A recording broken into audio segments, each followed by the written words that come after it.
afternoon, everyone, and welcome to Reefs Go Live.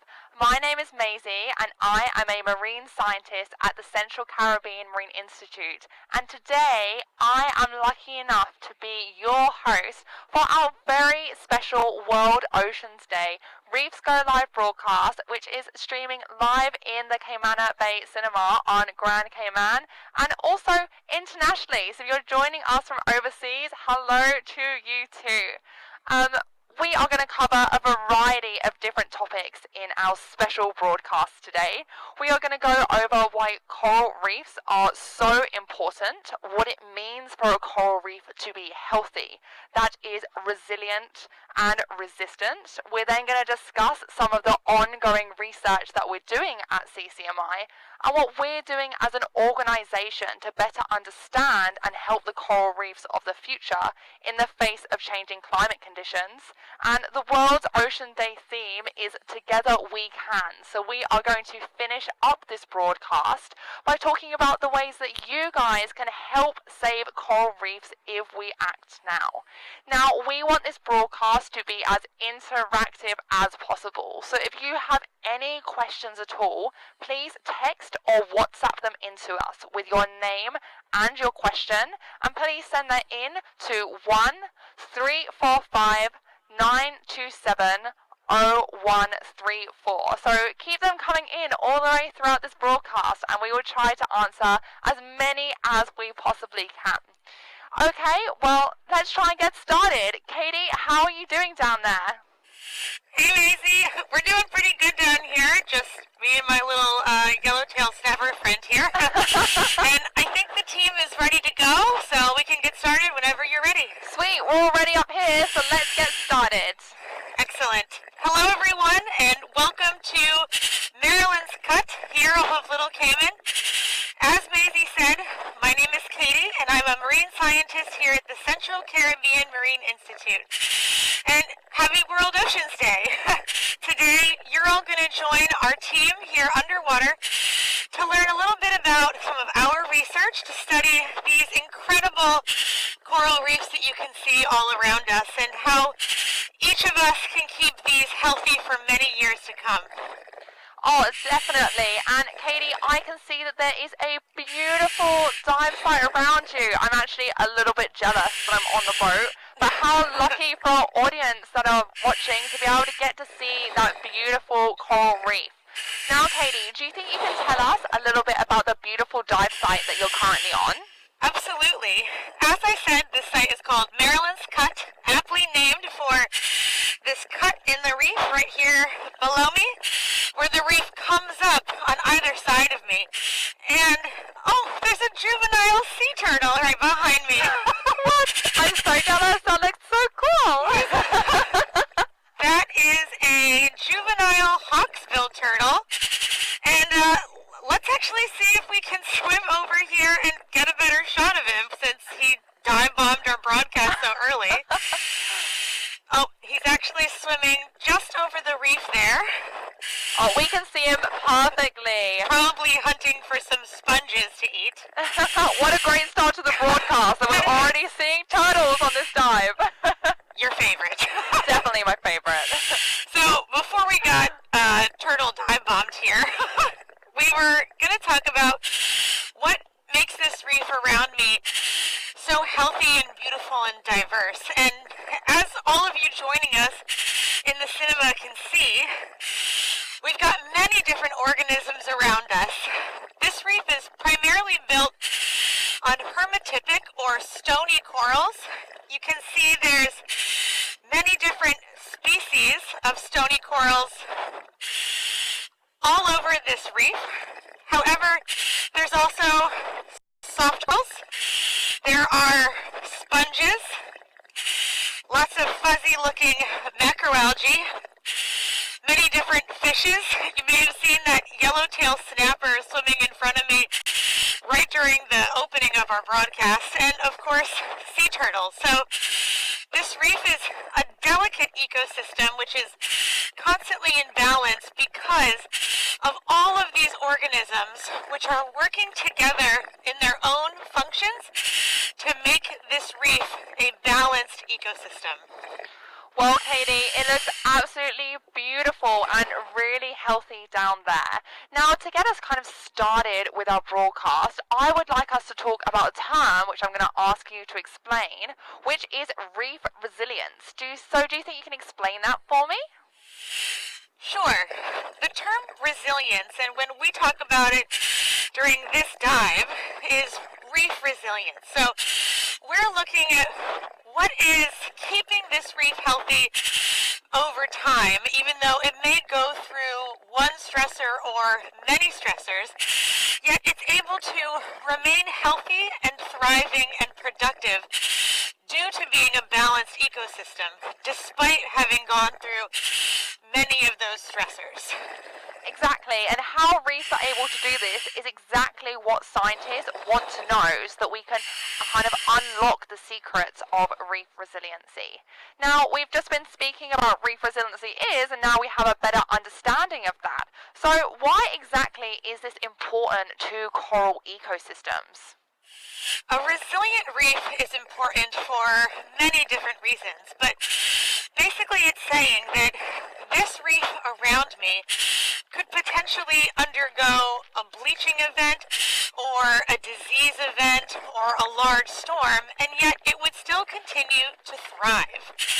So by this reef having many different soft corals, many different stony corals, it's able to continue on for many years to come. Yep, definitely, Katie. We actually already have our first question in, which I would just like you to divert from what you're talking about and answer quickly, which is, does the reef have to have a lot of fish to be healthy? Does the reef have to have a lot of fish? Well, fish are one of the larger portions of the biodiversity on this reef. You can see just to my right, there's a lot of smaller fishes, little brown chromis, little blue chromis, some damselfish down towards the benthic habitat or just on the top of this reef here. And then, of course, that yellow-tailed damsel we saw at the very beginning. And having a high diversity of fishes is very important for a reef. If anybody in here joined our fabulous food chains episodes a few weeks ago, they may have heard about the role of herbivores, consumers, mesopredators, and apex predators, and that each of those types of organisms or fishes has a very important role in that food chain. And without them, the food chain could potentially collapse. So they are a very important role here on this reef. Definitely, and I think we're going to touch on that a little bit later on in this broadcast. But now going back to our topic of reef resilience and how the reefs of the future are going to be made of these resilient corals that can survive the stresses that the coral reefs are currently under. So, Katie, what are the resilient reefs of the future actually going to look like? Well, resilient, healthy reefs of the future are going to thrive because they have high biodiversity, high genetic diversity, as well as many different stressors that they will have overcome over time. So they will have all of these things that they can use to combat potential coral bleaching events or disease events, or as we said earlier, storm damage as well. Yeah, definitely. And these future reefs are still going to have the high biodiversity that we are seeing on our current coral reefs. Fingers crossed. So what do we actually mean by high biodiversity, Katie? So biodiversity means that this reef has many different biota or types of organisms. You can see we've got these large soft corals here in front of us. These play an important role on this reef, as well as some of the larger stony corals, which are creating the structure, as well as the fuzzy-looking macroalgae that's all over this reef, providing food for many of those herbivores. Sponges like this that are taking in nutrients and able to kind of clean this ecosystem overall, and everything is assisting in this delicate balance. So if we were missing the algae, there wouldn't be anything for those herbivores to eat. If we were missing these sponges, then they would lose a key component in the nitrogen cycle of these reefs as well. So having this high biodiverse reef, or a reef with many different types of organisms, encourages it and ensures that it'll be around for many years to come. That makes complete sense, Katie. And we just mentioned our previous Reefs Go Live broadcast on fabulous food chains. And that's exactly what we were talking about there, that if something is missing inside of the food chain, then it's going to have a huge impact on the ecosystem overall, especially those keystone species like the long-spine sea urchin. Okay, so Katie, we've been speaking about high biodiversity on the reefs of the future, but what about high genetic diversity? What I mean when I say high genetic diversity is that each of these individual species on the reef has many different genetic strains. For instance, we're coming on this great star coral here. Now, historically speaking, this great star coral was all one big healthy colony all on its own. Over time, it sort of created these different isolates. So we know for sure each of these isolates is part of the same colony. However, if you find many different individuals like this, if they were all genetic clones of one another and a bleaching event came in that this coral was susceptible to, it would wipe the whole coral out. But if each of these individual lobes was actually a different genetic strain, and only, for instance, this one was subjected to coral bleaching, these two would survive and thrive because of those genetic strain differences. So by having these two here, this coral will survive in the future. And that's what we want, is a high genetic diversity. Oh, I totally agree, Katie, especially because there are a number of stressors that are facing coral reefs now. And we've mentioned one or two of them, one of them being coral bleaching. And we've actually had a question in from Lawrence, who is asking what a bleaching event is. So are you happy to go ahead and answer that question? Well, I am, only because we saw one. Oh, it looks like there's some divers on our dive site as well. So if you see some bubbles in the background, I guess we're being joined by some fellow divers. But down here is unfortunately a coral that is undergoing some potential bleaching, but also some disease. Now, normally we wouldn't want to highlight this, however, it is something that is natural and is happening all over the Caribbean right now. Coral bleaching is what happens when the zooxanthellae that live inside of the coral in a symbiotic relationship are expelled from the coral or choose to leave because that coral is under a stressful environment. So, most commonly, warm water events. They're constantly at a certain temperature threshold, and so when corals are too close to that temperature threshold, then they get rid of that zooxanthellae.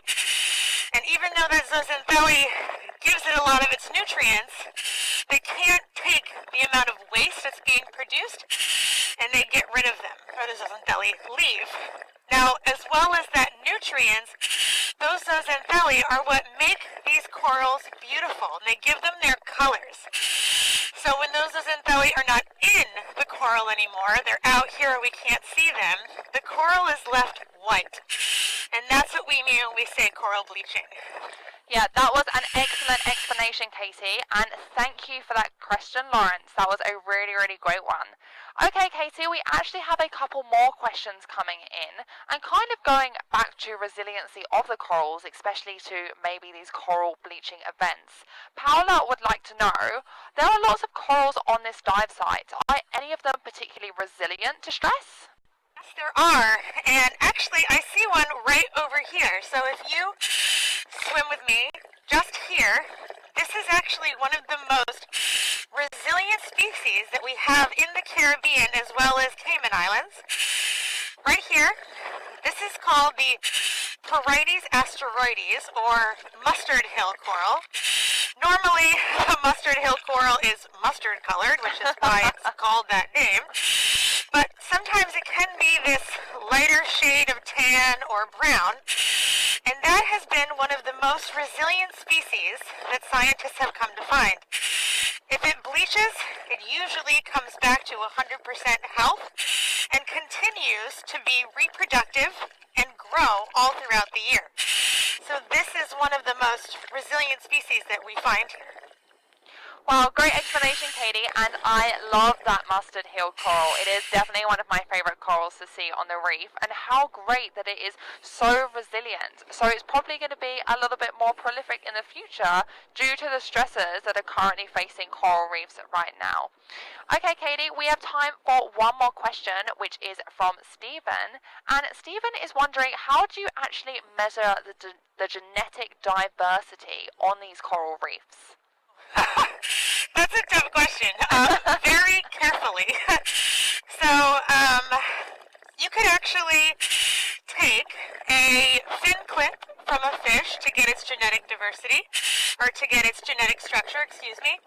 You could take a small tissue sample from one of these corals, or, easier and less invasive, you could take a syringe to any of these corals here, and each of these corals actually has a mucus layer around it that's protecting it, sort of like a sunscreen, and you can just take a syringe and suck up a little bit of that mucus layer, and that will tell you the exact genetic strain of that individual. So it's actually a very non-invasive process that can tell you the exact DNA makeup of that individual. That's so exciting, and that question, Stephen, actually leads really well into our next section of our broadcast. So we've had some excellent questions in, but we're going to move on for the time being, and we'll have time for more questions later on in the broadcast. But what we want to do now is we want to start moving into some of the research that CCMI is currently undertaking with the goal of promoting healthy coral reefs and coral reef resiliency. And this actually includes, at the moment, doing some genetic sampling of some of the corals. So, Katie, we've been doing a lot of restoration recently. We have a huge restoration project. I know that the site that you're on has some outplants. So do you want to swim over to those coral outplants and start talking about our restoration project and a little bit about the genetic work that we're doing as well? Absolutely.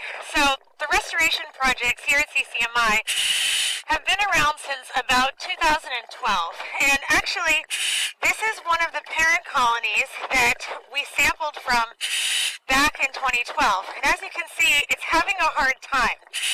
However, for the last 10 years, this coral has been combating things like bleaching, disease, damselfish making these gardens, yet it continues to grow and contribute to the annual spawning events each year.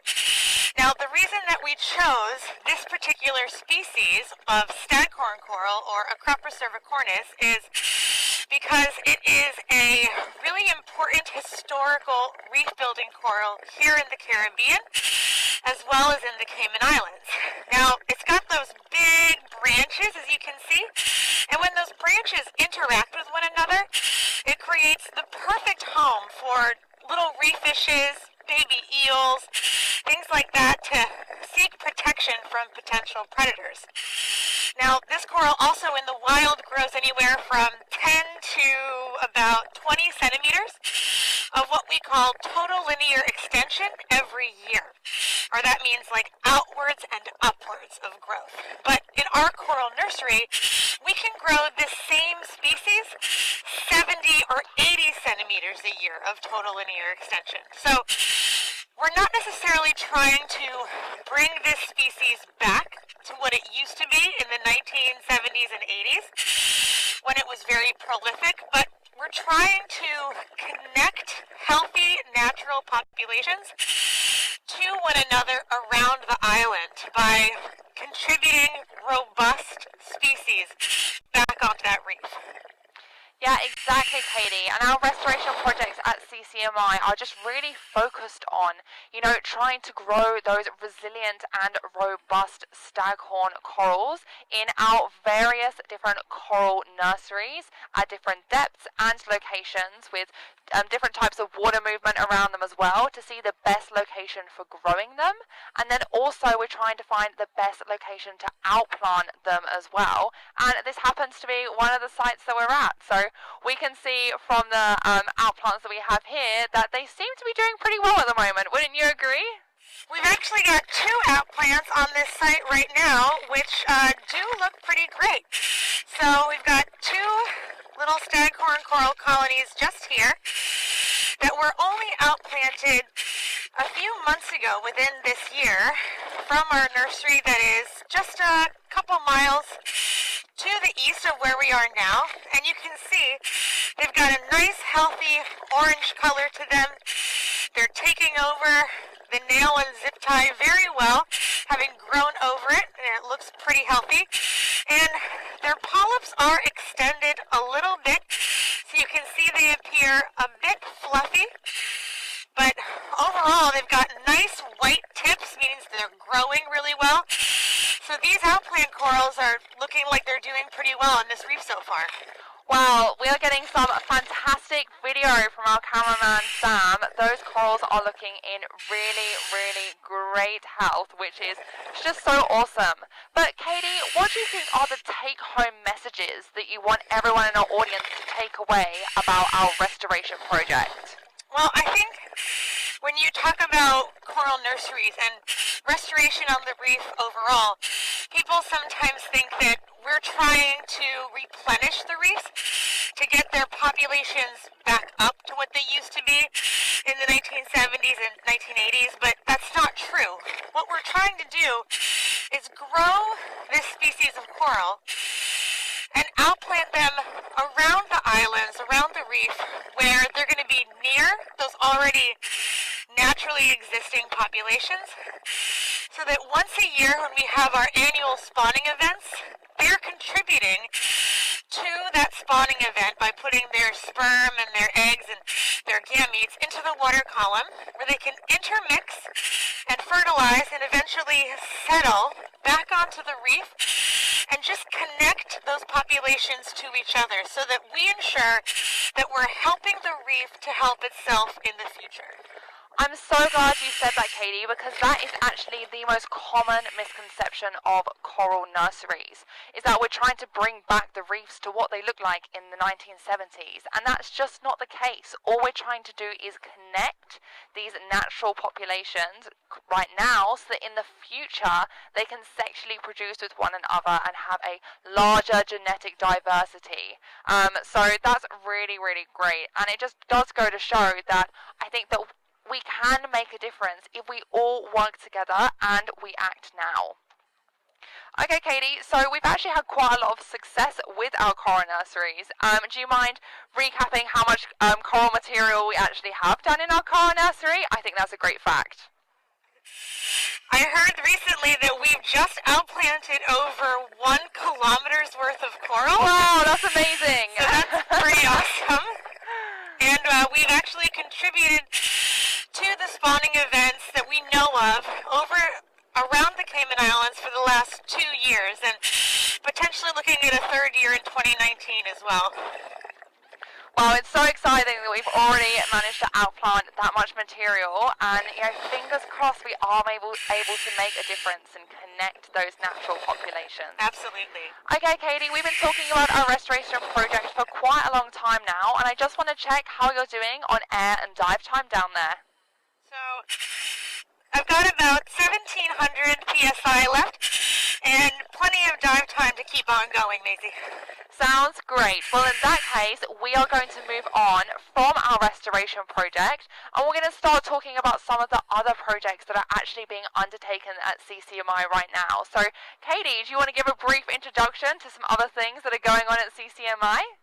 Sure. So, amongst the restoration research projects, at CCMI, we're trying to promote biodiversity and protect the resilience of the reef through a variety of research projects, learning as much as we can to really ensure that this reef stays here for many years to come.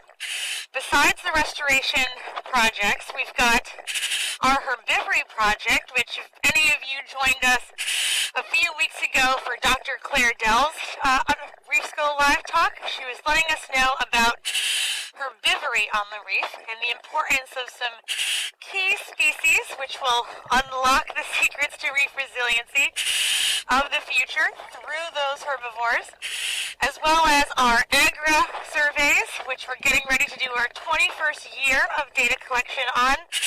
And one of the most fun research projects, our invasive lionfish culling program. That is one of my favorite research programs, but before we go and talk about that one in a little bit more depth, do you mind explaining the herbivory project a little bit more and kind of talking about what they're actually studying? Earlier in the broadcast, we had a couple big parrotfish that were swimming around us, but of course, when we want to talk about herbivory, all the parrotfish seem to know and go away. But essentially what Dr. Claire Dell's research was talking about is that without these key herbivores on the reef, the algae here could potentially take over and not allow for these stony corals or hermatypic corals the space to grow and thrive that they need. So by looking at what kinds of herbivores are on this reef, what kinds of this macroalgae they're eating, and how much of it, we're learning which species we need to protect now. Yeah, and that is all very important information to be able to maintain the healthy reefs that we are currently seeing and hope to keep for the future around the Cayman Islands. Now, how does our AGRA project tie into this, Katie? So, scientists love acronyms. And AGRA stands for the Atlantic Gulf Rapid Reef Assessment Survey. And this is a survey that we at CCMI, as well as many other organizations throughout the Caribbean, undertake every year. And we're looking at this benthic community, or the community that takes up the bottom. So, these soft corals, the stony corals, the sponges, the macroalgae, a little bit of everything. We're looking at a snapshot of that benthic habitat in time, as well as the fish communities in that time as well. So all of the fishes, from the smaller fishes you're seeing on the reef here, all the way up to the larger fishes and even the chromis that are spawning up in the top of the water column. The AGRA project takes a snapshot in time of the entire reef system as a whole to look at those trends year after year over and over again. That's right, Katie. Every year our team goes out and surveys 8 to 10 sites around Little Cayman, and we're actually heading out in a couple of weeks for our 21st year of surveying. And I know that everyone on the CCMI team is super stoked that we're actually going to be involved in that. So that's a very exciting ongoing research project that we have going on. Okay, now the next research project that I would like us to talk about, Katie, is actually one that a lot of people in the audience can get involved with, whether or not you're a snorkeler, a diver, or you just like eating fish, and this is our invasive lionfish project. So Katie, do you want to expand on that a little bit? Sure. I mean, this is a good thing that Sam and I and our safety divers, Marique and Curtis, have been looking for lionfish this whole dive, and we haven't really seen any, so this is a good thing. However, the Lionfish Culling Program is an excellent program to get all citizen scientists and researchers involved together. Basically, we're able to learn about the invasive lionfish, where it's come from, which is the Indo-Pacific, and learn that it's not really supposed to be here. The lionfish is a voracious predator, which is eating almost all of the different fish species that we see on this reef, and a lot of it. Lionfish are also what we call an extremivore, so they live in all extreme environments, from very shallow to very deep, really hot water to really cold water, and they're in massive numbers because they reproduce really quickly. So this lionfish culling program, which is put forth by the Department of Environment here in the Cayman Islands and cooperating organizations such as CCMI, we've got together to say, hey, we can do something about this. So let's get these people involved, give them spears, teach them how to use them, have maintained neutral buoyancy on the reef and get these lionfish out of the reefs and into our stomachs, quite frankly. Yeah, definitely. And this is one of the most fun research projects for everyone to get involved in, as long as you're super careful and you don't envenomate yourself. So that's why you need to go through the Department of Environment's training, just to make sure you keep yourself nice and safe on the reef. Now, we have gone over a lot of our research projects that we're doing at CCMI, and now I think it's time for a few more questions. So we have a question that has come in from Josie, and she's asking, how does a sick coral grow back, Katie?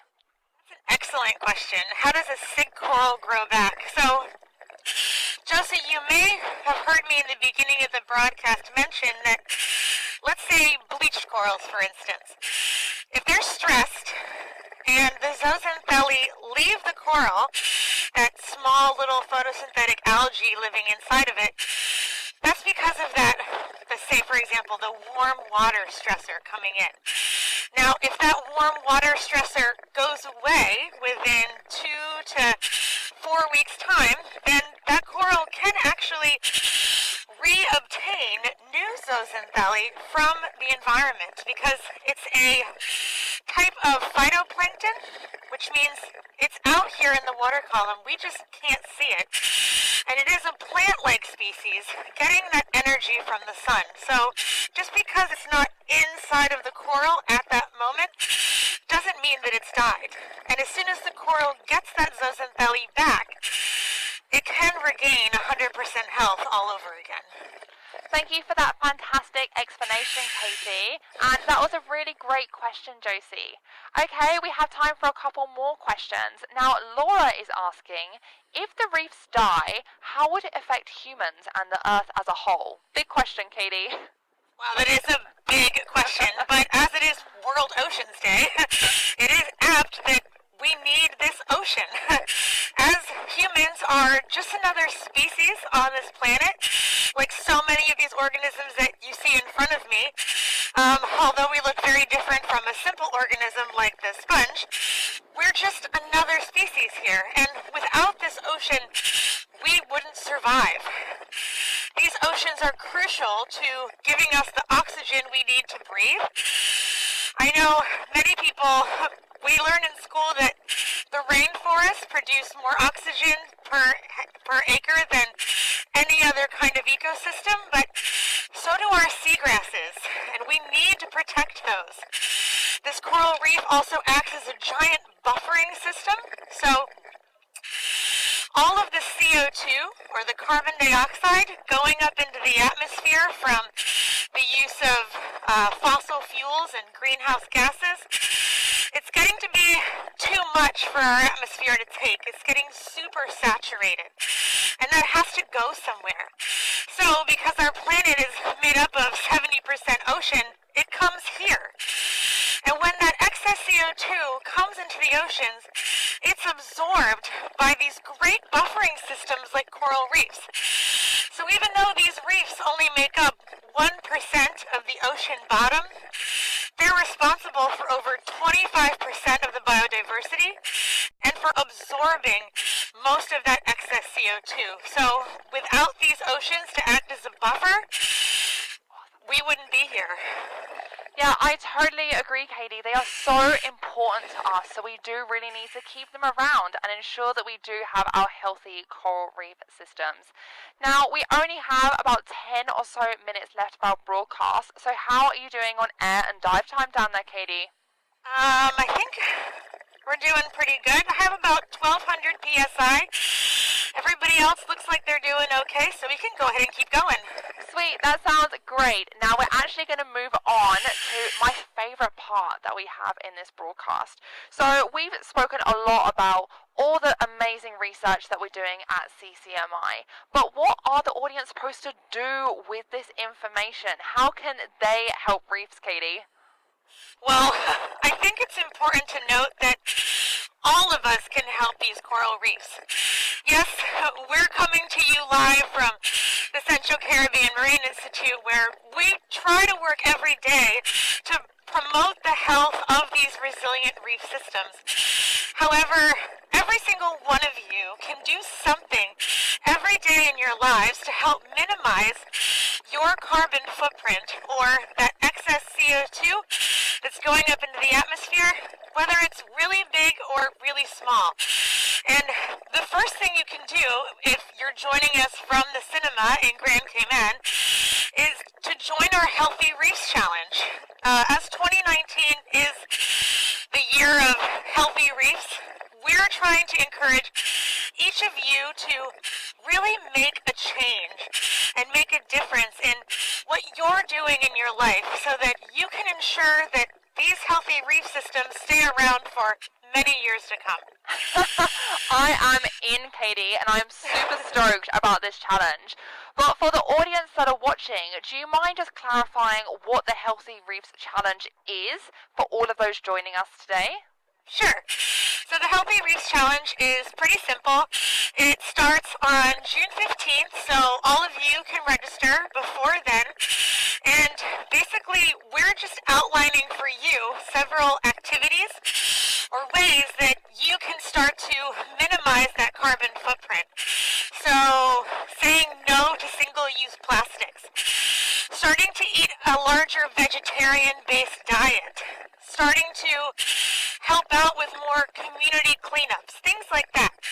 And then you will tag us on social media, of course, because it's 2019, and tell us what you're doing.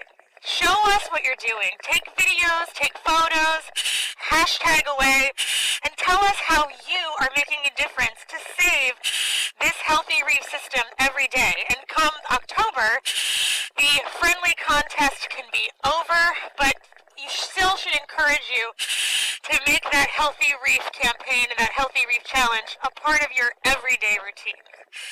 Of course, and this challenge is going to be so much fun over the next few months. I am so excited. So as Katie said, it is running from June to around October sort of time, and I'm so stoked about this. As Katie said, please tag us in social media posts, and please follow us on social media as well and see all of the awesome research and education updates that we have.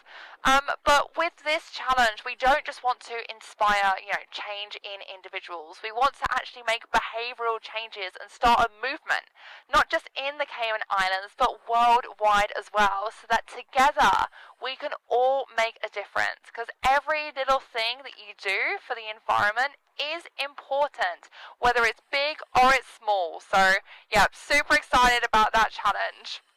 Okay, Katie, how are you doing on air down there? Just want to do another quick check, and then I think we're going to get started on some questions. Yeah, I think we definitely have time for 2 or 3 more questions before we have to wrap things up. I've got about 900 PSI left.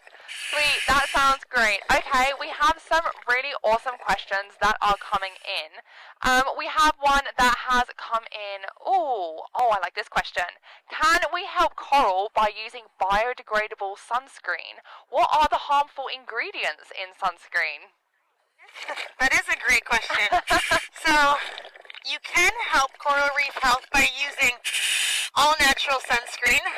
The ingredients you want to stay away from are things like oxybenzone, oxybenzate, and any kind of parabens or plastic. But all natural sunscreens are basically zinc-based, and they are very good for the coral reef because those other ingredients can actually take away that mucus layer you may have heard me talk about earlier. So each of these corals, both stony corals and soft corals, have that mucus layer on them. And some of these sunscreens, unfortunately, remove that mucus layer. So if we just make sure that we're using all natural sunscreens or just wearing a long sleeve rash guard, that can minimize that small impact on the reef. And if everyone does that, it makes a big difference.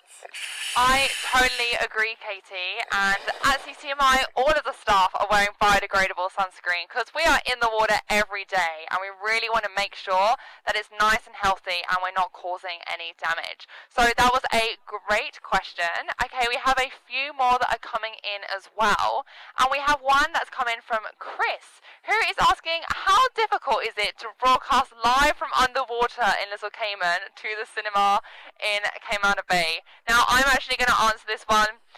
It is quite difficult. We have lots of wires and lots of people going all on behind me at the moment, but we love doing this broadcast. We have a massive team that is in the water supporting us, and a couple of really great volunteers with us as well, who I would just like to say a big thank you, and obviously to all of the CCMI staff that are working or volunteering for CCMI at Cayman Bay as well and helping out with us. But it is pretty difficult to do this broadcast, but we love doing it and we love educating and talking to all of you guys in the audience. So thank you so much for coming.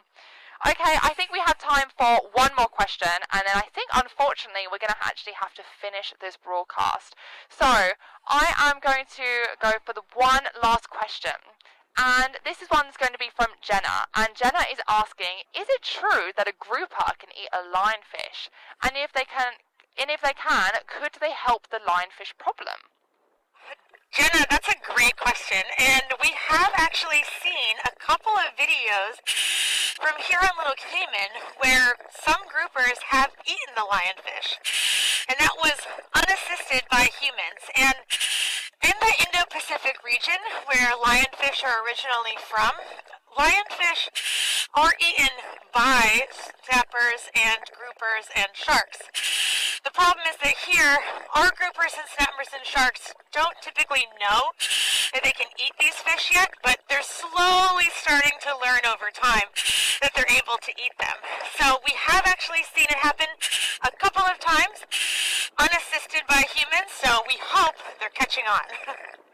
Definitely. Well, that was a great final question for us to have. And we have so many more questions coming in, but unfortunately, we just don't have time to answer them all today. But what's going to happen is that Katie will actually come up from her dive and we'll answer all those questions topside, and we'll post those on our social media over the next couple of days or so.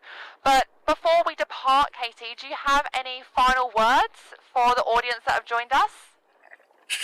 I just want to say thanks to all of you for joining us live today on our Reefs Go Live broadcast. It's been a really great dive, and really appreciate all of you taking the time out of your Saturday to help us celebrate World Oceans Day.